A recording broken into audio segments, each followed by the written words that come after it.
علامہ اقبال علیہ رحمہ فرماتے ہیں کہ میں گھر آیا اور ہمارے گھر کے سامنے ایک سائل کھڑا تھا.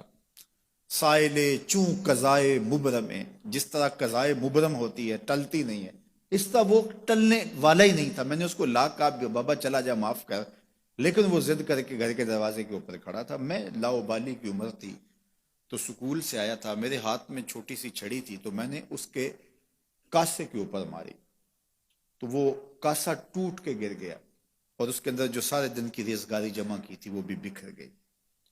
تو کہتے ہیں کہ وہ ریزگاری اکٹھی کرنے لگا اور میرے والد شیخ نور محمد اندر سے کہیں دیکھ رہے تھے تو وہ باہر آئے.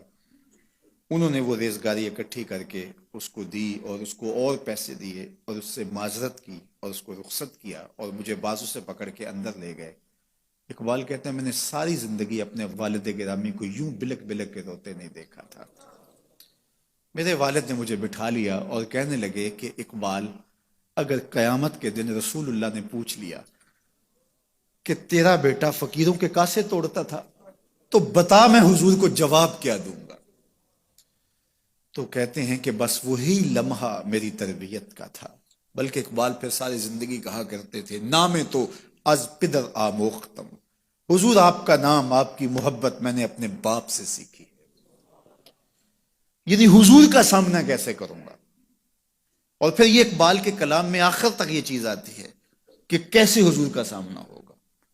تو غنی از ہر دو عالم من فقیر، روز محشر عذرہائے من پذیر، گر تو بھی بینی حسابم ناگزیر، از نگاہ مصطفیٰ پنہا بگیر.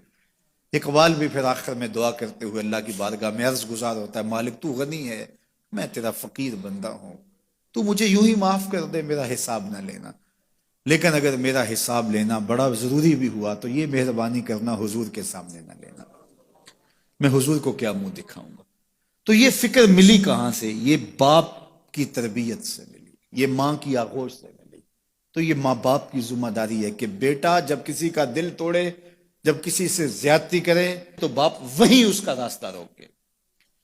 اور ایک فقیر کا لا ابالی پن کے اندر کاسا توڑ دیا اور باپ نے پھر ایسی تربیت کی کہ اقبال ساری زندگی لوگوں کے دل جوڑتا رہا، ساری زندگی بتاتا رہا کہ انسان کی اصل صورت کیا ہوتی ہے. دل نہیں شاعر کا ہے کیفیتوں کی رستخیز، کیا بتاؤں کہ درون سینہ کیا رکھتا ہوں میں، در غم دیگر بسوزو دیگر آرا ہم بسوز، گفت مت روشن حدیث گر توانی دار ہوش، کہہ گئے ہیں شاعری جزویست از پیغمبری، ہاں سنا دے پڑھ کے ان کو پیغام سروش. وہ کہتا ہے دوسروں کے غم میں جلنا اور پھر اس غم کو جہان میں پھیلا دینا، اسی کا نام شاعری ہے. پھر اقبال نے وکری شاعری کی، شاعر تو اور بھی ہیں، لیکن اقبال کہتا ہے شاعری از مثنوی مقصود نیست، بت فروشی بت گری مقصود نیست، کشتائے انداز ملا جامیم، نظم و نثر او علاج خامیم. وہ کہتا ہے کہ میں یہ بت نہیں بنا رہا کہ یہ غزلیں تراش کے اور یہ نظمیں تراش کے لوگوں سے داد وصول کرو.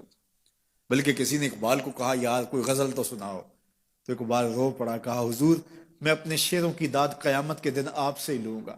یارا مرا غزل خانے شمردن، یاروں نے تو مجھے غزل خاں سمجھ لیا، میرا تو مقصد ہی اور ہے. بلکہ ان شعراء پہ تنقید اقبال نے کی، عشق و مستی کا جنازہ ہے تخیل ان کے اندیشہ تاریخ میں قوموں کے مزار، چشم آدم سے چھپاتے ہیں مقامات بلند، کرتے ہیں روح کو خوابیدہ بدن کو بیدار.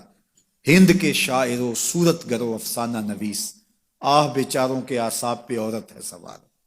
ہر وقت لب و رخسار کے تذکرے، ہر وقت نشیلی آنکھوں کی کہانیاں، ہر وقت قدے رانا کی باتیں. کہا تم اس خول سے نکل ہی نہیں رہے، تمہاری شاعری صرف ایک عورت کے گرد گھوم رہی ہے، جس نے اس کو تخلیق کیا اس خالق کے جلوے بھی تو دیکھو نا.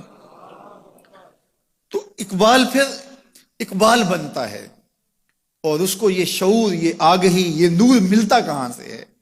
یہ باپ سکھاتا ہے. باپ کے بعد پھر مولوی میر حسن ملتا ہے جو استاد اقبال کو اقبال بنا دیتا ہے. تو یہ ماحول انسان کو سکھاتا ہے. تو میں اور آپ دیکھیں کہ ہم اپنی اولاد کو کیا دے رہے ہیں. تو کبھی بھی اپنی اولاد کو اس کی اجازت نہ دیں کہ وہ کسی کمزور پر ظلم کرے. جب کمزور پر آپ کی اولاد ظلم کرتی ہے، زیادتی کرتی ہے،